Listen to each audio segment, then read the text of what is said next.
Start करते हैं आज का इस वीडियो।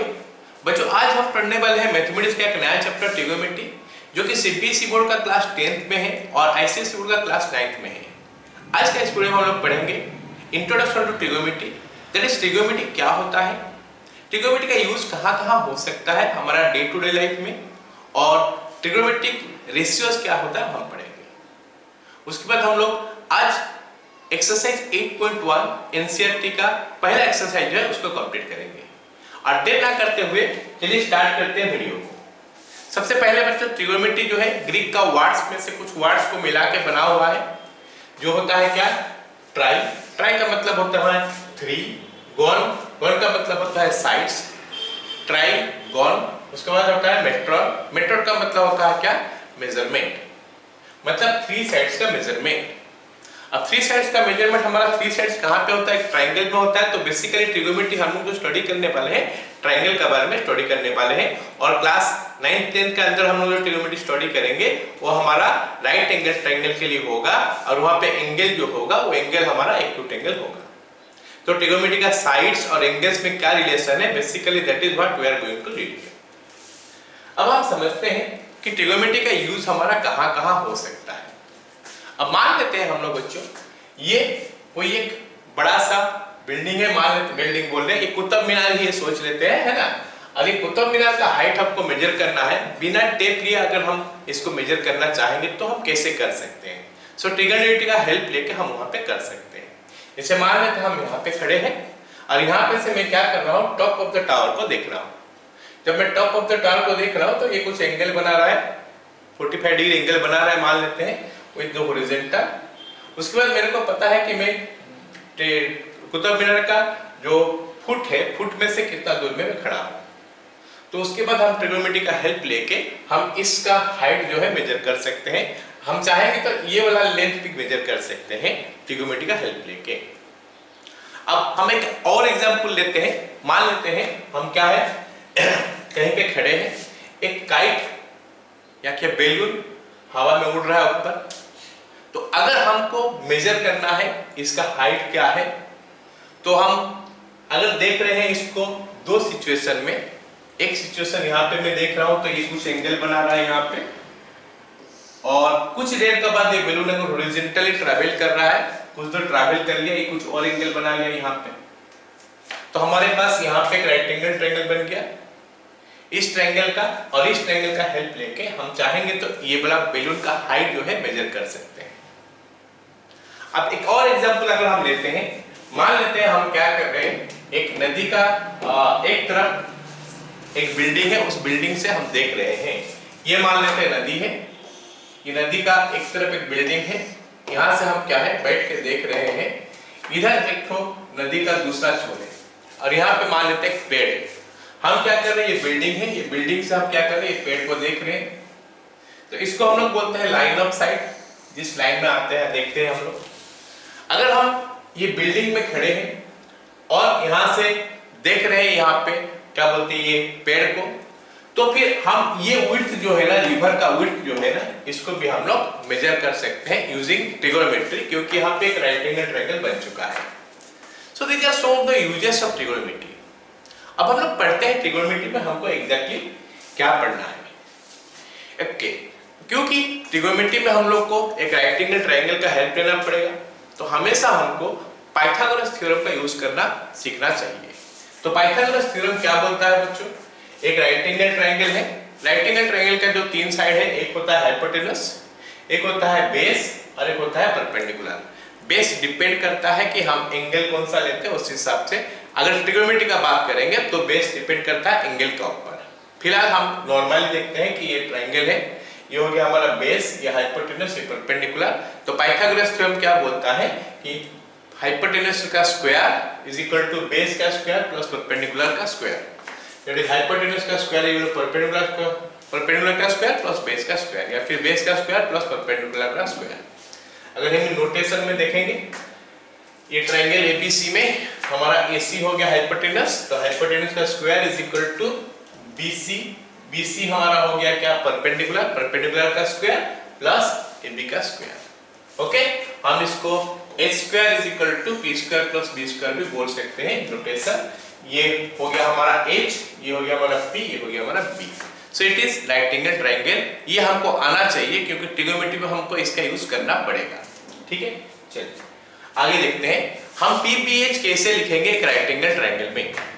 अगर हमको थीटा यहाँ पे दिया हुआ है तो PPH अलग हो जाएगा एज कंपेयर टू थीटा अगर यहाँ पे दिया है, सब्जेक्टेड टू ये कंडीशन है कि ये जो एंगल है ये 90 डिग्री है। बच्चों अगर थीटा यहाँ पे दे रखा है तो थीटा का शब्द जो लेग के रहता है adjacent to this angle theta, तो ये हमारा B हो जाता है और इससे जो दूर है वो होता है परपेंडिकुलर। और हाइपोटेनस के लिए तो कोई डाउट नहीं है, वो राइट एंगल का आगे वाला साइड होता है, ये हाइपोटेनस है। जस्ट लाइक दैट अगर इस ट्रायंगल के बारे में बात करेंगे तो ये बेस होगा, ये नहीं होगा बेस। क्यों? क्योंकि एंगल थीटा यहाँ पे दे रखा है। हम लोग जब ट्रिग्नोमेट्री पढ़ते हैं बेस, परपेंडिकुलर, हाइपोटेनस, बेस और परपेंडिकुलर को हमको ठीक से आइडेंटिफाई करना चाहिए। तो बेस हो गया ये जो कि B हो गया, परपेंडिकुलर हो गया ये P और ये हो गया हाइपोटेनस। तो it is clear to all of you? Okay, now let's come to trigonometric ratios. Now let me take a right angle triangle. अगर मैं एक राइट एंगल ट्रायंगल ले लेता हूँ, यहाँ पे मैं राइट एंगल ट्रायंगल लिया हूँ तो यहाँ पे एंगल थीटा है, तो सबको पता चल गया होगा कि बेस कौन सा है, परपेंडिकुलर कौन सा है और हाइपोटेनस कौन सा है।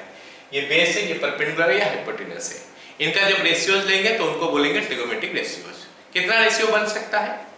B/P B/H 2, P/H P/B 2 4, H/P H/P 6 तो ट्रिगोनोमेट्रिक रेशियोज है इन टोटल। अभी जो रेशियोज है साइड्स का ना, इनको हम लोग डिफरेंट नाम दे दिए। जैसे P/H को हम क्या नाम दिए? साइन ऑफ एंगल थीटा, जिसको कि इन शॉर्ट हम लोग बोलते हैं साइन थीटा। ऐसे ही कोसाइन ऑफ एंगल थीटा इसको B/H को बोलते हैं। P/B को बोलते हैं tangent of angle theta, tan theta. B/P को बोलते हैं cotangent of angle theta. H/B को बोलते हैं secant of angle theta, sec theta. और ये H/P को बोलते हैं cosecant of angle theta, cosec theta. अब बच्चों ये जो साइन थीटा और कॉस थीटा होता है इनको बोलते हैं कोफंक्शन।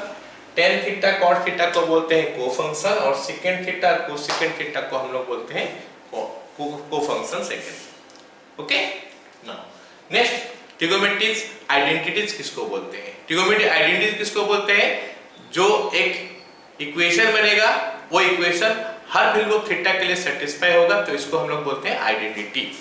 तो ट्रिगोनोमेट्रिक आइडेंटिटी हम जो बेसिक ट्रिगोनोमेट्रिक आइडेंटिटी तीन तो है, मैं उसको पहले बताता हूं। sin square theta plus cos square theta is equal to 1, tan square theta, sec square theta, in fact sec square theta minus tan square theta is equal to 1। और क्या होता है? cosec square theta minus cot square theta is equal to 1। ये तीन तो basic trigonometric identity हो गया, that is in square form. और क्या होता है? Cosec theta is equal to 1 by sine theta, cot theta is equal to 1 by tan theta, sec theta is equal to 1 by cos theta. ये हमारा हो गया क्या? Reciprocal identity. इसमें कुछ कंडीशंस है, वो कंडीशन हमारा क्या है? थीटा का वैल्यू 0 नहीं होना चाहिए। ये हर कंडीशन के लिए सेटिस्फाई होता है, खाली जहां पे सेक थीटा और टेन थीटा अनडिफाइंड होता है वो वैल्यू को छोड़ के, उसके बारे में बाद में हम लोग बात करेंगे। Sec theta is equal to 1 by cos theta. Okay, ये कुछ नहीं है, ये रेशियो हम यहां से देख रहे हैं। जैसे P/H और H/P, इसका रेसिप्रोकल करेंगे तो ये निकलेगा, इसीलिए cosec theta is equal to 1 by sin theta. ये दोनों में इसका रेसिप्रोकल करेंगे तो ये मिलेगा, इसीलिए sec theta is equal to 1 by cos theta and just like that cot theta is equal to 1 by tan theta. और एक रिलेशन हम निकाल सकते हैं, क्या?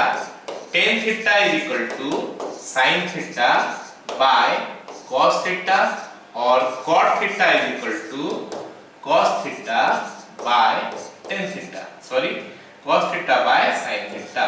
So these are the trigonometric identities you should remember, okay, so that हम इसका use जहाँ पे हो सकता है, अगर हमारा आगे में कहीं पे इसका यूज होगा हम कर लेंगे, चीजें हमारा आसानी से या फिर जल्दी से निकल जाएगा। ठीक है, अगला रेंज ऑफ ट्रिग्नोमेट्री रेशियोज। बच्चों साइन थीटा और कॉस थीटा का जो वैल्यू है ना वो मैक्सिमम आता है कितना 1 और मिनिमम आता है -1। मतलब साइन थीटा का वैल्यू -1 या 1 से अंदर रहेगा, कॉस थीटा का वैल्यू भी -1 से 1 के अंदर रहेगा। क्यों? क्योंकि साइन थीटा और कॉस थीटा जो होता है ना, साइन थीटा हो गया हमारा p/h और cos थीटा हो गया हमारा b/h। sin theta is your p/h, cos theta is equal to b/h। अब जरा ध्यान से देखो, h हमारा हाइपोटेनस है, ये तो हमेशा बड़ा ही रहता है। कहां से? p से बड़ा रहता है, ओके, परपेंडिकुलर से, तो इसीलिए दिस बाय दिस 1 से कम होगा। ऐसे ही दिस बाय दिस 1 से कम होगा, ओके। नेक्स्ट अगर हम tan थीटा और cot थीटा का बात करेंगे, tan थीटा और cot theta can take any real value, मतलब इसमें कोई रिस्ट्रिक्शन नहीं है, कुछ भी आ सकता है tan थीटा और cot थीटा, ओके। वैसे ही sec थीटा और cosec थीटा हम देख लेते हैं। sec थीटा और cosec थीटा जो है इनका वैल्यू बच्चों -1 या उससे कम होगा, मतलब -1 या 1 से कम होगा। ये जैसे -1 हो गया, ये 1 हो गया, -1 या उससे कम होगा, 1 या उससे ज्यादा होगा। मतलब यहां से यहां तक जो है ना सेक और कोसेक नहीं आ सकता, ये इनका रेंज हो गया। क्योंकि यहाँ पे h ऊपर रहता है, मतलब o बड़ा होगा, उसका नीचे b रहता है, वो उससे छोटा होगा, ऑब्वियस बात है, ठीक है। ऑलराइट, अब हम लोग स्टार्ट करते हैं एक्सरसाइज करना, एक्सरसाइज 8.1 एनसीईआरटी बुक का, ओके। तो याद रखो हमको ट्रिग्नोमेट्री करना है। एक्सरसाइज 8.1 में हमको क्या करना है, एक ट्रिग्नोमेट्री का पहले ट्रायंगल का, इनफैक्ट राइट एंगल ट्रायंगल का तीनों साइड हम निकालेंगे, फिर हमको जो पूछा है वो हम देख सकते हैं, ठीक है। तो यहाँ पे दिया है क्या, in right angle triangle B AB is equal to 24, BC is equal to 7, determine sin A cos A, फिर sin C cos C। तो पहले एक राइट एंगल ट्रायंगल ड्रॉ करते हैं। ये हमारा हो गया राइट एंगल ट्रायंगल, जिसका कि AB का वैल्यू दिया है 24, ये AB है मान लेते हैं 24 centimetre, BC is equal to 7 centimetre. यहाँ पे हमको B एंगल 90 डिग्री बोला है, तो इसको B में लिख देता हूँ, इसको C लिख देता हूँ, ओके। क्योंकि राइट एंगल ट्रायंगल का तीनों साइड हमको चाहिए, उसके बाद ही हम आगे जो भी ट्रिग्नोमेट्री रेशियो पूछा वो निकाल सकते हैं। तो सबसे पहला काम हमारा क्या होगा बच्चों, तीनों साइड निकालने। और तीनों साइड निकालने के लिए हम किसका हेल्प लेंगे, दो साइड दे रखा है, तीसरा साइड निकालने के लिए पाइथागोरस थ्योरम का हेल्प लेंगे। तो अगर पाइथागोरस थ्योरम का हम हेल्प लेते हैं तो हमको क्या मिलेगा, हमको मिलेगा AC का square is equal to AB का स्क्वायर प्लस BC का स्क्वायर। अब हमारा AB का वैल्यू कितना है 24, तो 24 का स्क्वायर लिख देता हूं, प्लस BC हो गया 7 का स्क्वायर, ये बन गया हमारा 576 प्लस 49 जो कि हो गया 625। तो AC का स्क्वायर हो गया 625। अब हम सबको पता है कि AC का वैल्यू √625 क्या होता है 25 सेंटीमीटर। अब हमारे पास ये ट्रायंगल जो था ना, इस ट्रायंगल का तीनों साइड निकल चुका है। अब हमको क्या करना है, ट्रिग्नोमेट्री रेशियो, वेरी इजी। तो हमको खाली फॉर्मूला याद रखना है, उसको डालना है, ठीक है। चलो स्टार्ट करते हैं। पहला बिट क्या बोला है, पहला बिट बोला है क्या, पहला बिट में दो चीज निकालने के लिए बोल रहा है। एक बोल रहा है कि sin A का वैल्यू निकाल के बता, एक बोल रहा है कि cos A का वैल्यू निकाल के बता। तो देखो बच्चों, यहाँ पे हमारा A का एंगल A का बारे में बोला है, तो जब हम एंगल A लेते हैं तो हमारा PBH का वैल्यू क्या हो जाता है, ये P होना चाहिए, ये H होना चाहिए और ये P होना चाहिए। P और B में हमको थोड़ा डाउट रहता है, H में तो कोई डाउट होना ही नहीं चाहिए क्योंकि वो हाइपोटेनस है हमेशा के लिए, ठीक है। चलो अब देखते हैं sin A। sin A का वैल्यू होता है P/H। P का वैल्यू 7 दे रखा है, H का वैल्यू 25 दे रखा है, तो sin A का वैल्यू आ गया 7/25। cos A होता है B/H। B का वैल्यू दे रखा है 24, H का वैल्यू 25 हम निकाल चुके हैं, तो 24/25। तो ये बन गया हमारा फर्स्ट बिट। अब हम सेकंड बिट में आ जाते हैं। सेकंड बिट हमको बोल रहा है क्या, sin C और cos C। अब यहाँ पे बच्चों हमको एंगल C का बारे में पूछा है, तो हमारा P और B का वैल्यू जो है ना वो चेंज हो जाएगा। P का वैल्यू और B का वैल्यू चेंज हो जाएगा। तो ये बन गया हमारा B, ये बन गया हमारा P, क्योंकि P और B एंगल से दिखते हैं हम लोग। P और B का वैल्यू जो है ना वो हम लोग क्या एंगल से देखते हैं, ना कि हमेशा नीचे वाला को B बना देते हैं। हमको एंगल C पूछा है अभी, इसलिए C का साथ जो एडजेसेंट रहेगा उसको हम लोग बोलेंगे क्या B, और दूर में रहता है उसको हम बोलेंगे क्या P, और H तो हमारा हाइपोटेनस है ही। ओके, तो अब हमको निकालने के लिए बोला है sin C, again P by H होता है। P हम देख सकते हैं 24 है, H हम देख सकते हैं 25 है, 24 बाय 25। और सेकेंड उसमें पूछा है cos C का वैल्यू भी निकालो। cos C हो गया हमारा क्या C, cos C होता है B बाय H, मतलब 7 डिवाइडेड बाय 25। सो ये हमारा पहला क्वेश्चन हो गया जिसमें हमको एक ट्रायंगल का दो साइड दे रखा था, हमको ट्रिग्नोमेट्री रेशियो पूछा था, हम तीसरा साइड निकाले फिर कर पाए। मतलब हमको अगर ट्रिग्नोमेट्री रेशियो चाहिए एक ट्रायंगल के लिए तो हमको वो ट्रायंगल का तीनों साइड देना पड़ेगा। ठीक है, सेकंड क्वेश्चन में हमको दे रखा है क्या, बोला है कि इन द गिवन फिगर, ये फिगर हो गया हमारा, find tan P minus cot R। P हमारा ये है, R हमारा ये है। ठीक है, तो हम देख लेते हैं कि ये ट्रायंगल में हमारा तीन साइड दिया है कि नहीं। ये साइड दे दिया, ये साइड दे दिया, ये नहीं दिया है, तो पाइथागोरस थ्योरम यूज करके हम ये साइड निकाल सकते हैं। तो पाइथागोरस थ्योरम क्या बोलता है, हाइपोटेनस का square is equal to base का स्क्वायर या परपेंडिकुलर का स्क्वायर सम। तो हम लिख सकते हैं पी आर स्क्वायर, क्या लिख सकते हैं P R square is equal to P Q square plus Q R square. तो जो जो वैल्यू दिया है उनको डाल देते हैं, या फिर जो निकालना है उसको एक तरफ रख लेते हैं। क्यू आर स्क्वायर को हम एक तरफ रख लेते हैं, Q R square is equal to P R square minus P Q square. तो पी आर हमारा ये है जो कि 13 है, 13 का स्क्वायर माइनस 12 का स्क्वायर।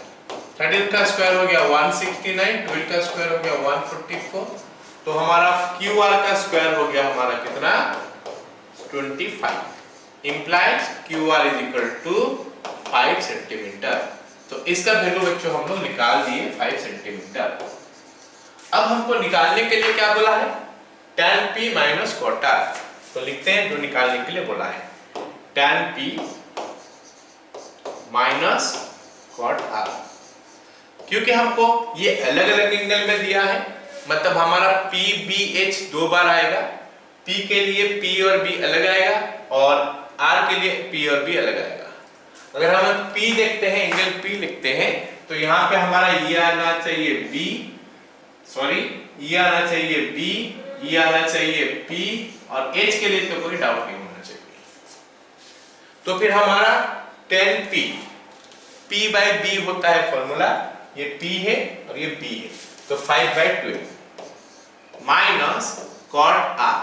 जब मैं cot R लिखता हूं तो उस समय हमारा P और B का वैल्यू चेंज हो जाएगा। R के लिए ये बन जाना चाहिए हमारा B और ये बन जाना चाहिए हमारा P। अब cot R का वैल्यू बच्चों क्या होता है, cot थीटा क्या होता है B by P। तो B का वैल्यू हो गया 5, P का वैल्यू हो गया 12। तो 5/12 माइनस 5/12 हमारा 0 हो गया। ओके, समझ में आया क्वेश्चन? ऑलराइट, तो एक नंबर दो नंबर क्वेश्चन हमारा क्या था, जहां पे हमको साइड्स दे दिया था दो ठो, तीसरा साइड हम निकाले, फिर हमको जो ट्रिग्नोमेट्री रेशियो पूछा अकॉर्डिंगली हम निकाल। तीसरा क्वेश्चन देखते हैं, बोला क्या है sin A = 3/4 calculate sec A and tan A। तो व्हाट इज द डिफरेंस? इस पिछला जो क्वेश्चन में हमको ट्रायंगल का दो साइड दे रखा था, अभी ट्रायंगल का दो साइड का रेशियो दिया है क्योंकि ट्रिग्नोमेट्री रेशियो दे दिया है। तो हम लिखते हैं, हमको जो गिवन है वो लिखते हैं, उसके बाद हम राइट एंगल ट्रायंगल बनाते हैं। sin A = क्या है 3/4, और हमको पता है कि sign of angle is P/H, तो ये P ये H। तो एक ट्रायंगल का P का वैल्यू हमको दे रखा है और H का वैल्यू दे रखा है इन रेशियो फॉर्म, और हमको पता है कि रेशियो हटाने के लिए नंबर या फिर वैल्यू लिखने के लिए हमको क्या करना पड़ेगा, एक प्रोपोर्शनलिटी कांस्टेंट का यूज करना पड़ता है। तो यहाँ पर इसे हम लिख सकते हैं P का वैल्यू ले लेंगे 3K और H का वैल्यू ले लेंगे 4K। बट सवाल है कि हमको जो निकालने के लिए बोला है sec A और tan A, सेक ए और टेन ए, उसके लिए हमको सेक का फॉर्मूला याद करना पड़ेगा जो कि h/b होता है और tan होता है p/b।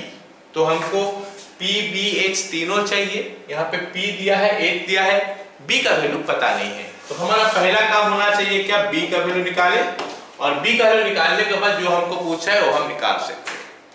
लेकिन सवाल है कि b का वैल्यू निकालने के लिए हम क्या करेंगे।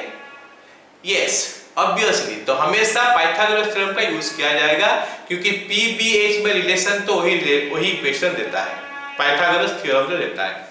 तो अगर हम पाइथागोरस थ्योरम का यूज करते हैं तो हमको पता है कि h² = p² + b² होता है। तो h का जगह में वैल्यू डाल देते हैं 4k का स्क्वायर हो गया 16k² = p का वैल्यू दिया है 3k का स्क्वायर हो गया 9k² + b²। तो यहाँ से हमको पता चल गया कि b² का वैल्यू हो गया 7k² या फिर b का वैल्यू हो गया हमारा √7k। सो आई होप सारे को समझ में आ गया। व्हाट इज आवर एम, पहला काम होता है p b h सारे निकाल दो एक ट्रायंगल का, उसके बाद हमको जो पूछा है अकॉर्डिंगली जो फॉर्मूला होगा वो फॉर्मूला का यूज करके निकाल लेंगे। इसके लिए ट्रायंगल का जरूरत नहीं पड़ा, क्योंकि h और p हमको दे दिया था, हम b निकाल दिए। फिर हमको पूछा है सेक a का वैल्यू निकालने के लिए। अगर कोई दूसरा एंगल निकालने के लिए बोलता तो फिर हमको थोड़ा दिक्कत होता। अभी हमको वही सेम एंगल के निकालने के लिए बोला है, तो p b h are not going to change, क्योंकि p b h और चेंज नहीं होगा तो इसका मतलब हम लोग डायरेक्टली निकाल सकते हैं अगर p b h यहाँ पे हम निकाल चुके हैं तो सेक a का फॉर्मूला होता है h/b बच्चों। तो h का वैल्यू हम निकाल चुके हैं इनफैक्ट √7k/b का वैल्यू हम निकाल चुके हैं कितना, सॉरी h का वैल्यू हमारा कितना है 4k और b का वैल्यू हमारा हो गया क्या √7k। तो k कैंसिल हो गया, तो 4/√7 हमारा आंसर हो गया। तो फर्स्ट पार्ट हो गया। अभी सेकंड पार्ट बोला है tan a, तो हमको tan a का फॉर्मूला याद करना पड़ेगा। tan a होता है p/b, p का वैल्यू हमको दे रखा है 3k और b का वैल्यू हम निकाल चुके हैं √7k। तो ये आंसर हो गया क्या 3/√7, क्योंकि k का साथ k कैंसिल हो गया। Clear? Okay, now let's come to the next question. Next question बोला है 15 cot a = 8, find the value of sin a and sec a। It is a very similar question to the previous question बच्चों। Previous question में हमको दे रखा था sin a और हमको पूछा था sec a और tan a। अभी हमको दे रखा है 15 cot a और हमको पूछा है sin a and sec a। Procedure is very much similar. यहां से हम क्या करने वाले हैं, cot a का वैल्यू निकाल लेंगे। Once I got the value of cot a, it's very much similar to the previous question. So let's proceed, So 15 cot a = 8, तो यहाँ से हम cot a का वैल्यू निकाल दिए, तो बन गया क्या 8/15। अब cot a क्या बाय क्या रेशियो होता है बच्चों, बताओ। Yes, it is b/p। तो हम इसमें क्या कर सकते हैं, b/p लिख सकते हैं। तो हमको b और p का वैल्यू पता चल गया। b = 8k और p = 15k। बट ये दोनों में से तो हमारा काम नहीं बनने वाला है। अब मैं पहले से बता रखा हूं कि सबसे पहले हमको क्या करना पड़ेगा, राइट एंगल ट्रायंगल का तीनों साइड निकालना पड़ेगा। And what are those, b p h। तो b और p तो यहाँ पे निकल गया। h निकालने के लिए किसका हेल्प लेंगे, यस, पाइथागोरस थ्योरम का हेल्प लेंगे। तो अगर पाइथागोरस थ्योरम का हम हेल्प लेते हैं तो पाइथागोरस थ्योरम क्या बोलता है, h² = p² + b², या फिर हम b² + p² भी लिख सकते हैं। ठीक है, अब हम b का वैल्यू और p का वैल्यू डाल देते हैं। p का वैल्यू कितना है बच्चों 15k और इसका होल स्क्वायर करेंगे तो 15k का होल स्क्वायर, यस 225k²। तो ये बन गया हमारा 225k² प्लस b जो कि हमारा 8k है और इसका होल स्क्वायर करेंगे तो 64k²। तो ये बन गया हमारा कितना 289k²। तो क्योंकि h² का वैल्यू 289 हो गया तो h का वैल्यू हो गया 17k इसका root over. Clear all of you? Okay, अब हमको पूछा क्या है, sin a और sec a। क्योंकि sin a और sec a में दोनों में a एंगल इन्वॉल्व है और हमको a एंगल में दिया था तो P B H are not going to change now. अगर हमको फिर पूछता साइन B सेक B, तो हमारा P B H का वैल्यू H तो चेंज नहीं होगा, P और B का वैल्यू चेंज होगा। फिलहाल क्योंकि साइन ए एंगल में ही हमको पूछा है, तो P B H are not going to change and that's why I can easily find out sine A value and कितना सेक A वैल्यू। साइन होता है P by H, P हम देख सकते हैं 15 के है और H देख सकते हैं 17 के, 15 के by 17 के, तो ये बन गया हमारा 15 by 17। Sec A H by B होता है, इसको लर्न कर लेना बच्चों। H हो गया हमारा कितना 17 के by B हो गया हमारा कितना 8 के, so k कैंसिल हो गया 17 by 8। I hope all of you got it clear ना? Okay, next question, let's go। क्या बोला है? If sec theta is equal to 13 by 12, calculate all other trigonometry ratios। तो यहाँ पे हमको पिछला सवाल में और उसका पिछला सवाल में खाली दो ट्रिगोनोमेट्री रेशियो पूछा था, यहाँ पे बोला है कि सारे निकाल लो। सेक थीटा है और क्या क्या बच गया, sine theta, cos theta, tan theta, cot theta, sec तो दे रखा है, कोसेक थीटा, ये सारे निकालना है। और ये सब निकालने के लिए प्रोसीजर क्या है बच्चों? पहले एक ट्रायंगल का P निकाल लेंगे, B निकाल लेंगे, H निकाल लेंगे, फिर ये सारे निकल जाएगा ऑटोमेटिकली। तो यहाँ पे दे रखा है सेक थीटा, फिर सेक थीटा का फॉर्मूला याद करते हैं। क्या होता है sec theta? H by B, तो H by B होता है तो H का वैल्यू 13K हो गया, B का वैल्यू 12K हो गया। फिर कौन आएंगे P निकालने के लिए? पाइथागोरस। तो पाइथागोरस थ्योरम का हेल्प लेके हम लोग P का वैल्यू निकाल सकते हैं। ओके, चलिए स्टार्ट करते हैं। Sec theta is equal to 13 by 12, जो कि हो गया हमारा H by B। तो H का वैल्यू हो गया हमारा 13K, B का वैल्यू हमारा 12K। तो पाइथागोरस थ्योरम के हिसाब से H square is equal to P square plus B square. अब हमको जो चाहिए उसको एक तरफ कर लेते हैं, बाकी दोनों को अलग कर लेते हैं। क्या चाहिए? P चाहिए, तो P स्क्वायर को एक तरफ कर लेते हैं, ये इधर आ गया, मतलब H square minus B square हो गया। अब वैल्यू डाल देते हैं H और B का। H का वैल्यू यहाँ पे दे रखा है 13K, B का वैल्यू 12K। 13K का होल स्क्वायर हो गया 169K स्क्वायर, 12K का होल स्क्वायर हो गया 144K स्क्वायर, और दोनों को माइनस कर देंगे तो आ रहा है 25K स्क्वायर। तो यहाँ से हम P का वैल्यू निकाल लिए 5K। सो हमारा ट्रायंगल का तीनों साइड निकल गया P, B और H। क्योंकि P, B, H निकाल दिए तो हम कोई भी ट्रिगोनोमेट्री रेशियो भी निकाल सकते हैं। हमको जो पूछा है वो निकालते हैं, इनफैक्ट सारे पूछा है।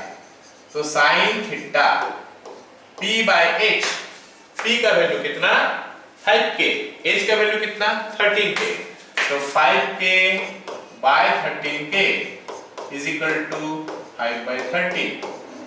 cos theta B by H होता है, B का वैल्यू 12K है, H का वैल्यू 13K है, 12K by 13K, K cancel हो गया तो 12 by 13।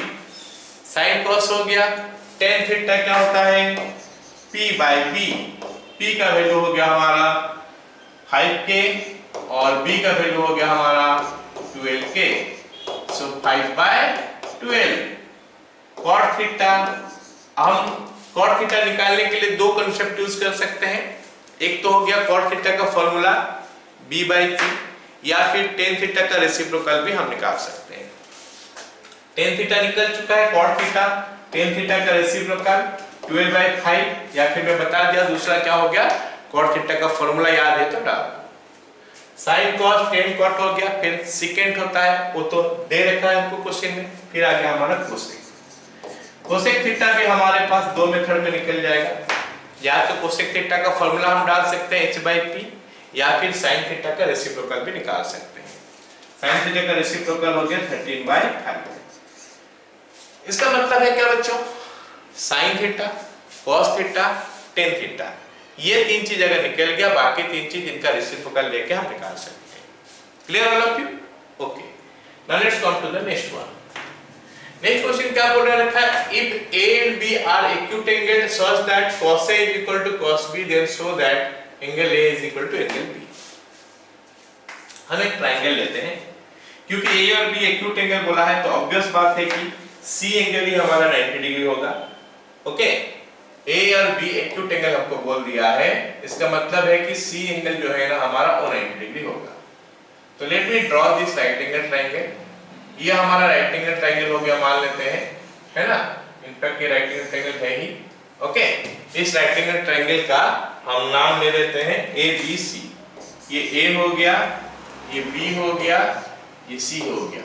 हम ऐसे नाम क्यों दिए? क्योंकि हमको सवाल में बोल रखा है कि A and B are acute angle, A and B are acute angle, तो C obviously 90 डिग्री हो जाएगा। ओके, तो इसमें हमको बोला है क्या, cos A is equal to cos B, cos A is equal to cos B, ये हमको दे रखा है और हमको प्रूव करने के लिए बोला है angle A is equal to angle B। ये एंगल और ये एंगल दोनों सेम है। चलो देखते हैं, स्टार्ट करते हैं। cos A is equal to cos B देने के बाद हमको क्या मिलता है, उससे हम कैसे वहां तक पहुंचेंगे, angle A is equal to angle B तक। cos A बच्चों क्या होता है, cos का फॉर्मूला हमको पता है B/SY। अगर हम cos A निकाल रहे हैं तो ये एंगल के लिए बेस कौन होगा, AC, यस और नो, और हाइपोटेनस तो ऑब्वियसली AB है, तो AC/AB is equal to cos B। अब जब हम ये एंगल लेंगे बच्चों तो बेस हमारा चेंज हो जाएगा, ये हो जाएगा बेस BC, बट हाइपोटेनस वही रहेगा नॉट AC, AB। तो हमारा AB दोनों तरफ से कैंसिल हो सकता है, क्योंकि AB कैंसिल हो गया तो हमारे लिए बच गया क्या, AC is equal to BC। मतलब हमको जो गिवन कंडीशन दिया है उससे हमको पता चल गया कि ये साइड इज इक्वल टू ये साइड, इतना हम प्रूव कर लिए। हमको प्रूव करना है कि ये एंगल इज इक्वल टू ये एंगल। अब हम ज्योमेट्री में जा सकते हैं बच्चों। ज्योमेट्री में हमको पता है कि अगर एक ट्रायंगल का दो साइड सेम है तो उनका ऑपोजिट साइड्स, एक ट्रायंगल का दो एंगल सेम है तो उनका ऑपोजिट साइड भी सेम होता है। क्योंकि ये साइड सेम है तो इनका ऑपोजिट एंगल सेम है, या फिर एक ट्रायंगल का दो साइड सेम होता है तो ऑपोजिट एंगल सेम होता है, या फिर उल्टा एक ट्रायंगल का दो एंगल सेम होता है तो उनका ऑपोजिट साइड जो होता है सेम होता है। फिलहाल हमको यहां पे दे देखा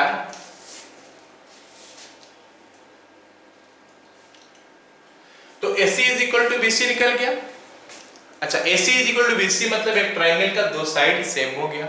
अब हम ज्योमेट्री में चले जाते हैं। ज्योमेट्री में हमको पढ़ाया गया कि एक ट्रायंगल का अगर दो तो साइड सेम है तो उनका ऑपोजिट एंगल सेम होता है, या फिर एक ट्रायंगल का अगर दो एंगल सेम है तो ऑपोजिट साइड सेम होता है। अब यहाँ पे हमारा दो साइड्स दिया है तो ऑपोजिट एंगल्स हमारा सेम हो जाएगा, तो मतलब angle A is equal to angle B। AC का ऑपोजिट में कौन है, B angle, angle B is equal to angle A। तो वो थ्योरम जो हम लोग ज्योमेट्री का यूज करके प्रूव करेंगे। Clear? Okay, next let's go to the next one. Next one क्या पूछा है बच्चों, cot theta equal to P/B हमको पूछा, ये दोनों वैल्यू निकाल के बताओ कितना है। बच्चों यहाँ पे थोड़ा मैं जो निकालने के लिए बोला है थोड़ा उसको मैं सिंप्लीफाई करने का कोशिश करता हूँ, तो कैसे निकलता है देखते हैं। फर्स्ट बिट हमको क्या पूछा है, 1 plus sine theta into 1 minus sine theta by 1 plus cos theta into 1 minus cos theta. जो निकालने के लिए बोला है वहां से हम थोड़ा इंटरेस्ट या फिर हमारा इंक्लिनेशन इसका तरफ क्यों आया पहले, क्योंकि मेरे को यहाँ पे नजर आ रहा है a प्लस बी और a माइनस बी, तो हमको याद आ रहा है कोई एक फॉर्मूला तो होना चाहिए। यहाँ पे आता है एक फॉर्मूला तो उसको हमको डालना चाहिए। तो अगर हम डाल देते हैं फॉर्मूला तो 1 plus sine theta into 1 minus sine theta, a square minus b square का फॉर्मूला डालेंगे तो आ जाएगा 1 minus sign square theta by 1 minus cos square theta नीचे हो जाएगा। अब बच्चों 1 माइनस साइन स्क्वायर थीटा क्या होता है, अगर हम इस फॉर्मूला को देखेंगे, ये formula sine square theta plus cos square theta equal to 1, तो यहां से अगर मैं sin स्क्वायर थीटा को इस तरफ ले लूंगा तो sin स्क्वायर थीटा वहां पे माइनस होके चले जाएगा, तो 1 minus sin square theta will be cos square theta. ऐसे ही अगर cos स्क्वायर थीटा को ऊपर उधर ले लूं तो 1 माइनस cos स्क्वायर थीटा हो जाएगा sin स्क्वायर थीटा। मतलब 1 माइनस sin स्क्वायर थीटा जो है ना वो हमारा cos स्क्वायर थीटा हो जाता है, और 1 माइनस cos स्क्वायर थीटा जो होता है ना वो हमारा sin स्क्वायर थीटा हो जाता है। cos square theta by sin square theta. ये क्वेश्चन हम थोड़ा ट्रिगोनोमेट्रिक आइडेंटिटी का हेल्प लेके थोड़ा आसानी से सॉल्व हो जाएगा, इसलिए आइडेंटिटी का हेल्प लेंगे। अब बच्चों ये cos theta by sin theta का होल स्क्वायर हो सकता है, जो कि हमारा cot थीटा का होल स्क्वायर हो गया। अब क्योंकि हमको cot थीटा दे रखा है तो उसके लिए हम क्या कर सकते हैं, 7/8 का होल स्क्वायर लिख सकते हैं, जो कि हो गया 49/64। ये हमारा फर्स्ट बिट है। सेकेंड बिट तो ऐसे ही हमको बोला है cot स्क्वायर थीटा निकालो। So cot square theta is equal to होता है हमारा cot थीटा का होल स्क्वायर, और cot थीटा हमको दे रखा है 7/8। 7/8 का whole square is equal to 49/64। This is one of the way जो हम ट्रिग्नोमेट्रिक आइडेंटिटी यूज करके हम एक क्वेश्चन को सॉल्व कर लिए। नहीं तो बच्चों क्या करते हैं, नहीं तो हम क्या करते हैं, cot theta is equal to 7/8 और इसको लिखते हैं b/p। उसके बाद b का वैल्यू हो गया 7k, p का वैल्यू हो गया 8k, फिर पाइथागोरस थ्योरम डाल के क्या निकाल सकते हैं, h का वैल्यू निकाल सकते हैं, और h का वैल्यू निकालने के बाद sin थीटा निकालते हैं, और उसके बाद cos थीटा निकालते हैं। sin थीटा और cos थीटा निकल गया, फिर हम यहाँ पे डाल देते हैं, फिर हम कैलकुलेशन करते हैं। But that is a lengthy process, but you can do that way. यहाँ पे h का वैल्यू आ गया हमारा 49k square, sorry 64k square plus 49k square, जो कि बन गया √113k। अब sin थीटा cos थीटा निकाल के यहाँ पे हम डाल सकते हैं, but that is a lengthy process. हम ट्रिग्नोमेट्रिक आइडेंटिटी यूज करके इसको और जल्दी सॉल्व कर सकते थे, जो कि हम कर चुके हैं। क्लियर? ओके। अगला क्वेश्चन में भी हम ट्रिग्नोमेट्रिक आइडेंटिटी यूज कर सकते हैं, नहीं यूज करेंगे तो फिर वो ट्रायंगल का हेल्प लेके आप कर सकते हैं। तो दो मेथड है, या तो ट्रायंगल का हेल्प लेंगे या फिर ट्रिग्नोमेट्रिक आइडेंटिटी का हेल्प लेंगे। चलो इसको करते हैं। दिया है क्या हमको, 3 cot a is equal to 4। तो इसमें से बच्चों हम लोग cot a का वैल्यू निकाल सकते हैं, जो कि आ गया 4/3। एंड सबको पता है कि cot a होता है क्या, b/p। तो b का वैल्यू हो गया हमारा 4k, p का वैल्यू हो गया 3k। अब सबको ही बताओ h कैसे निकाला जाएगा, h, यस, h के निकालने हम लोग h निकालने के लिए हम लोग क्या करेंगे, पाइथागोरस थ्योरम का हेल्प लेंगे। अगर पाइथागोरस थ्योरम का हेल्प लेते हैं तो h का वैल्यू क्या आता है, h² is equal to p² plus p², जो कि हो गया हमारा 9k² प्लस 16k²। तो h² का वैल्यू हो गया हमारा 25k², तो h is equal to 5k। तो हमारे लिए h निकल गया, p निकल गया, b निकल गया। तो हमको जो भी ट्रिग्नोमेट्री जैसे चाहिए सब निकल जाएगा। हमको बोला है कि ये सेप करेक्ट है कि नहीं, देखो तो देख लेते हैं इसका एलएचएस लेके कितना आता है। एलएचएस हो गया 1 minus 10 square a by 1 plus 10 square a। तो 1 माइनस, बच्चों 10 कैसे निकलेगा, 10 यहां से मैं निकाल लेता हूं पहले। 10 होता है p/d, p हमारा 3k, b हमारा 4k, सो 3k/4k 3/4। फिर हमको चाहिए cos a sin a, सब यहीं से निकाल लेते हैं पहले। sin a का वैल्यू कितना है, p/h, p 3k, h 5k, मतलब 3/5। और cos a का वैल्यू b/h, b हमारा 4k, h हमारा 5k, तो ये 4/5। सो 1 माइनस 10 स्क्वायर। 10 स्क्वायर क्या होता है 10a का होल स्क्वायर। 10 है 3/4 है, होल स्क्वायर ले लिए तो 9/24, 9/16 डिवाइडेड बाय नीचे कितना हो गया 1 प्लस 9/16। अब इनका एलसीएम ले लिया जाए और सिंपलीफाई किया जाए, क्या होता है देखते हैं। 16 माइनस 9/16 और यहाँ पे 16 प्लस 9/16, तो 16 तो कैंसिल हो गया, ऊपर में अभी 7 बच गया, नीचे में आ गया 25, तो 7/25 हो गया हमारा एलएचएस। आरएचएस देखते हैं cos square a minus sin square a, तो cos square a minus sin square a जो कि हमारा आरएचएस है। RHS is equal to cos square a minus sin square a। चलो cos a कितना है बच्चों 4/5, इसका होल स्क्वायर करेंगे तो 16/25, sin a हो गया हमारा 3/5 तो 9/25। एलसीएम ले लेते हैं तो आ गया 25, यहाँ पे आ गया 16 माइनस 9 जो कि हो गया 7/25। Clear? So that is how हम इस क्वेश्चन को कर लिए, क्या पीबीएच का हेल्प लेके। हम चाहते तो आइडेंटिटी का हेल्प लेके भी कर सकते थे इसको। अगला सवाल बोला है क्या in a triangle ABC right angle at B 10a is equal to 1/√3 find the value of this। तो यहाँ पे बोला है कि एक राइट एंगल ट्रायंगल है जो कि राइट एंगल एट बी है, ठीक है। ये हमारा राइट एंगल ट्रायंगल है, सोच लेते हैं जो कि है ही। ये राइट एंगल एट कहां पे है बी में राइट एंगल है, तो बी का जगह में हम क्या करते हैं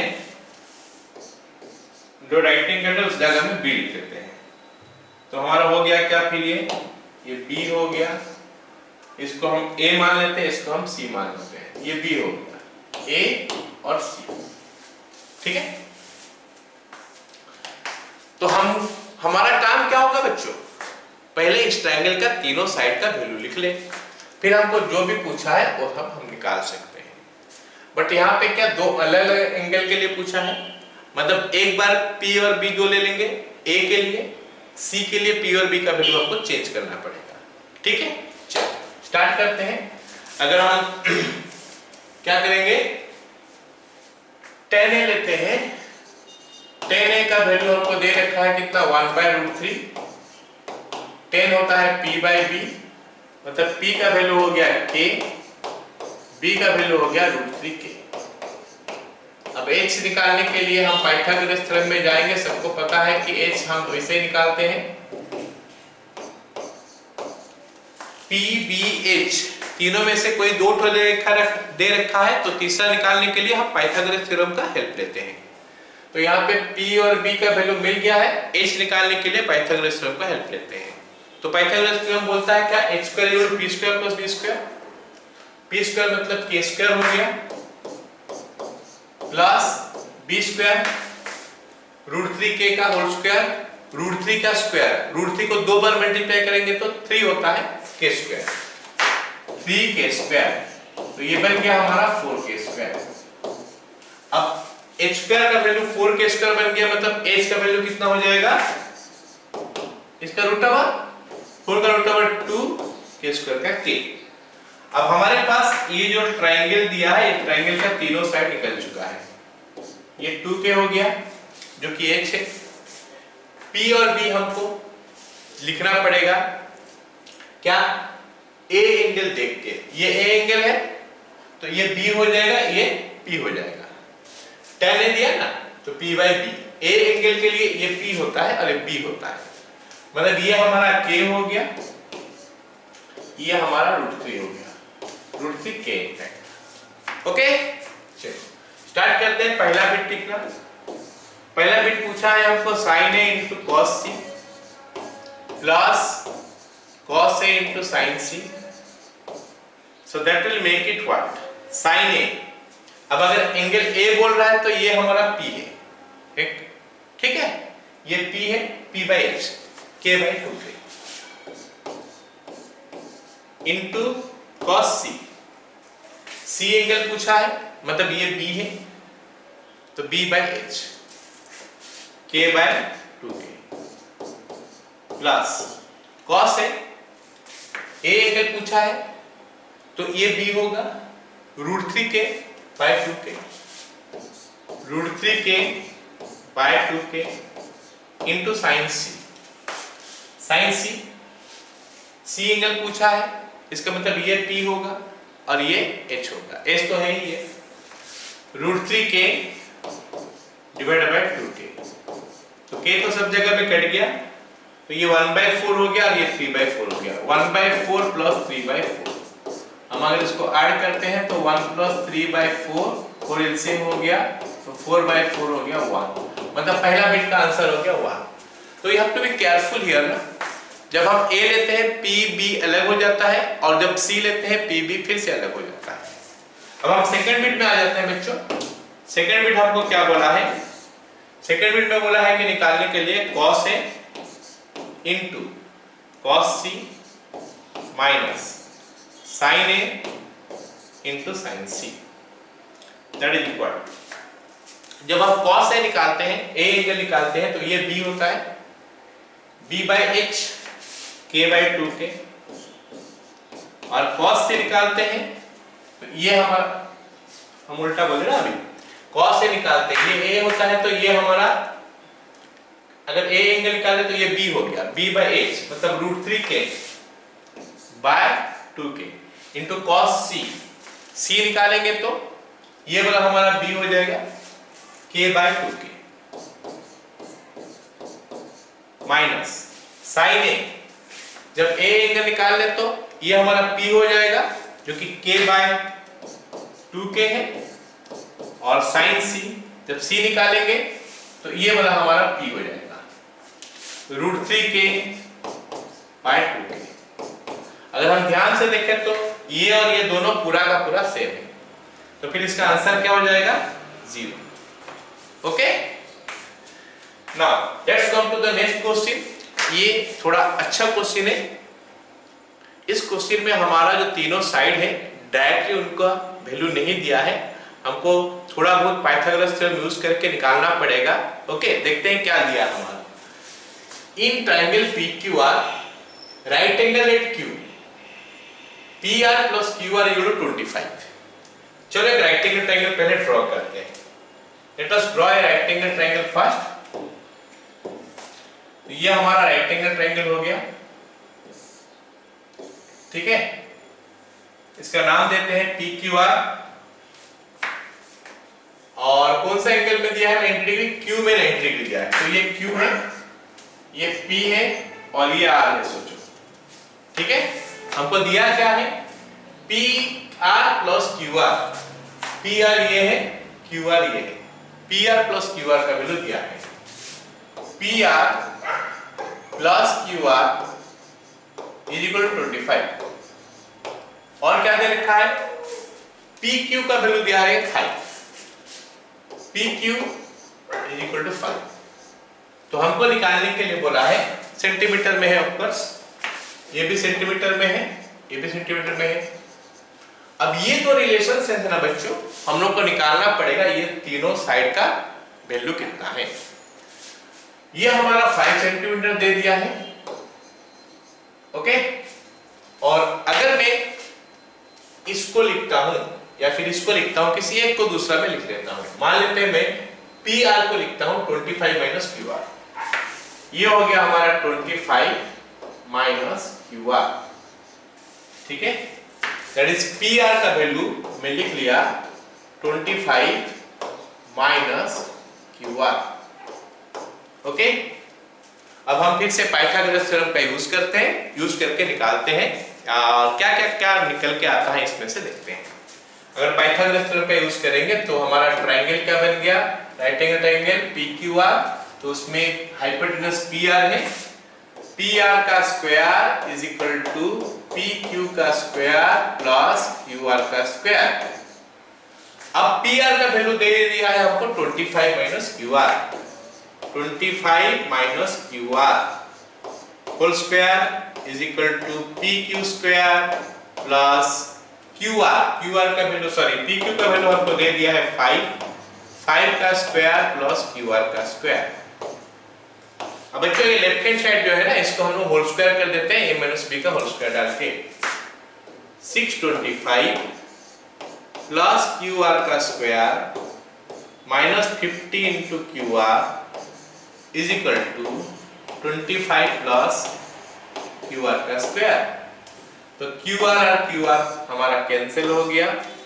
ये 50 क्यूआर को मैं उधर ले लेता हूं, 25 को इधर ले आता हूं, तो 600 इज इक्वल टू 50 क्यूआर। तो इसमें से हमारा क्यूआर का वैल्यू जो है इज इक्वल टू 12 सेंटीमीटर निकल के आया। तो ये वाला पार्ट हमारा 12 सेंटीमीटर निकल गया। तो ये 25 माइनस 12 कितना होना चाहिए? 13 सेंटीमीटर। सो ये हमारा राइट एंगल ट्रायंगल का तीनों साइड हमको मिल गया अभी। अब आपको जो पूछा है sin p, cos p और tan p, क्योंकि एक एंगल के लिए पूछा है तो हम pbh पहले से डिसाइड कर सकते हैं। pbh कौन सा हो जाएगा? ये एंगल हो गया तो ये b हो जाएगा, ये p हो जाएगा और ये h हो जाएगा। जो पूछा है हम निकाल सकते हैं। अभी तो पूरा डायरेक्ट वैल्यू ही सबका दे दिया है, तो निकलेगा क्या देखते हैं। sin p is equal to क्या निकलता है? p by h, p 12, h हो गया 13, 12 बाई 13। उसके बाद पूछा है cos p होता है b बाई h, b हो गया हमारा 5 बाई h हो गया 13। और उसके बाद पूछा है tan p होता है p बाई b, p का वैल्यू 12 है, b का वैल्यू 5 है, तो आंसर हो गया 12 by 13। Clear? Question number 10। Now last question जो कि एनसीईआरटी बुक का एक्सरसाइज 8.1 है। ये क्वेश्चन हमको बोलना क्या है? स्टेट ट्रू और फॉल्स और जस्टिफाई करना है आंसर। ठीक है, अगर तो क्यों ठीक है, गलत है तो क्यों गलत है। ठीक है, चलिए स्टार्ट करते हैं। पहला question, the value of tan a is always less than 1। तो इसके लिए हम बता चुके हैं कि tan a का वैल्यू कुछ भी आ सकता है, कोई भी रियल नंबर। हम यहाँ पे रेंज ऑफ जो पढ़े थे वहां पे मैं बताया था कि रेंज जो होता है sin cos tan का, है ना, यहाँ पे sorry not here range of trigonometry ratios. sin और cos का वैल्यू -1 से 1 के अंदर रहता है, मतलब -1 से 1 से ज्यादा, -1 से 1 का अंदर रहेगा तो फिर हमारा आंसर सही है। 1 से ज्यादा होगा या फिर -1 से कम होगा तो गलत है। tan और cot कुछ भी हो सकता है, तो वहां पे बोला है खाली 1 होता है तो गलत है। और sec और cosec का वैल्यू -1 और 1 के अंदर नहीं रहता है, उससे ज्यादा ही रहता है। ओके, तो अकॉर्डिंगली हम देख सकते हैं कि value of tan a is less than 1 wrong है, ये मतलब ये फॉल्स हो गया। क्यों फॉल्स हो गया? क्योंकि tan a का वैल्यू कोई भी रियल नंबर आ सकता है। क्लियर? ओके, दूसरा क्वेश्चन क्या है? sec a is equal to 12/5 और सोम एंगल a। अब sec a का वैल्यू हम पढ़े थोड़ा देर पहले कि वो 1 से ज्यादा होता है। क्या 12/5 1 से ज्यादा है? मतलब ये हो सकता है, मतलब ये ट्रू है। आज sec a ग्रेटर देन 1 और sec a less than equal to -1। Okay, तो फिलहाल तो हमारा ग्रेटर देन 1 है ये, मतलब ये सही है। Okay, cos a is the abbreviation used to for cosecant। तो cosecant के लिए तो बच्चों cos a नहीं होता, cosecant के लिए क्या होता है? cosec a। तो cos a किसके लिए होता है? cosine of angle a। cosine का एब्रिविएशन होता है cos a, ना कि cosec का। मतलब ये हमारा फॉल्स है, तो हम यहाँ पे लिख सकते हैं cos a cosine a के लिए एब्रिविएशन यूज होता है। ठीक है, cot a is the product of cot and a। तो बच्चों ये जो ट्रिगोनोमेट्री हम पढ़ रहे हैं sin theta, cos theta, tan theta, they are a single thing, they are not the product. 2 × 5 = 10 होता है, इस टाइप का होता है। जैसे 10 × a 10 नहीं होता है, 10 एक ही चीज होता है, cot a एक ही चीज होता है। तो यहाँ पे जो हम प्रोडक्ट के बारे में सोचेंगे तो दैट इज रॉन्ग, मतलब ये भी हमारा फॉल्स है, because that is ratio angle के साथ पूरा जुड़ा होता है। sin theta = 4/3। 4/3 जो है ना बच्चों वो 1 से ज्यादा है। sin थीटा का वैल्यू 1 से ज्यादा है, यहाँ पे निकल गया, जो कि रॉन्ग है, क्योंकि साइन थीटा का वैल्यू होना चाहिए क्या, -1 से 1 तक, तो मतलब ये भी हमारा फर्स्ट हो गया। ठीक है, सो विद दैट आज का वीडियो में हम लोग इतना ही पढ़ते हैं, जो कि एक्सरसाइज 8.1 खत्म हो गया। इसका अगला वीडियो में हम लोग एक्सरसाइज 8.2 के लिए रिलेटेड जो थ्योरी है वो पहले पढ़ेंगे, फिर एक्सरसाइज 8.2 हम लोग कंप्लीट करेंगे। ठीक है, टिल देन आप लोग पढ़ाई करते रहो, बाय।